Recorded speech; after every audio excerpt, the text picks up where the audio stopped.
क्या प्रेम किसी को इस हद तक पागल बना सकता है कि उसे पूरी दुनिया के मजाक और लोक लाज की परवाह न रहे? क्या प्रेम किसी के अहंकार हरे को भक्ति में कृष्णा बदल कृष्ण सकता है? कृष्णा हरे हरे। आज हम आपको ले चलेंगे 11वीं शताब्दी के श्रीरंगम नगर में, जहाँ पर एक ऐसा प्रेमी रहता था जिसने अपने प्रेम की सारी मर्यादाएं पार कर दी। उसका नाम था धनुर्दास, और वह कोई साधारण इंसान नहीं बल्कि उस समय का सबसे ताकतवर पहलवान था। उसके पास जितना बल था उतना ही गहरा घमंड, लेकिन उस घमंड से भी बड़ी उसकी अपनी पत्नी कंचनम्बा की सुंदरता के प्रति दीवानगी।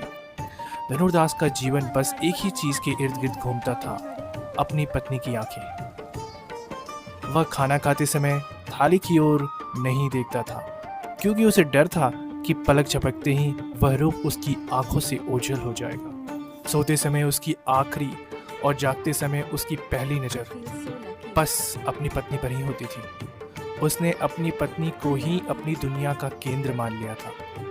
लेकिन हद तो तब हो गई जब वे घर से बाहर निकलते थे। पूरे श्रीरंगम के नगर के लोग उसे देख देख कर हंसते थे। जानते हैं क्यों?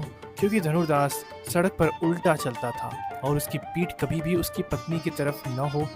वह तपती धूप में खुद जलता था, लेकिन अपनी पत्नी पर छाता ताने रहता था, ताकि सूरज की किरणें उसकी आंखों की चमक फीकी न कर दें। लोग ताने मारते थे, पर धनुर्दास के लिए तो बस उसकी पत्नी ही उसका संसार थे। उसी समय कावेरी नदी के किनारे से महान संत श्री रामानुजाचार्य जी अपने शिष्यों के साथ गुजर रहे थे। जब उन्होंने एक बलशाली पहलवान को इस तरह मर्यादा खोते देखा तो उन्हें क्रोध नहीं आया, बल्कि उनके मन में दया जागी। उन्होंने पहचान लिया कि इस व्यक्ति के भीतर प्रेम तो अथाह है, बस उसे सही दिशा मिलनी बाकी है। यहाँ से कहानी एक ऐसा मोड़ लेगी जिसकी कल्पना धनुर्दास ने भी नहीं की थी। क्या एक महान संत इस पागल प्रेमी को बदल पाएगा?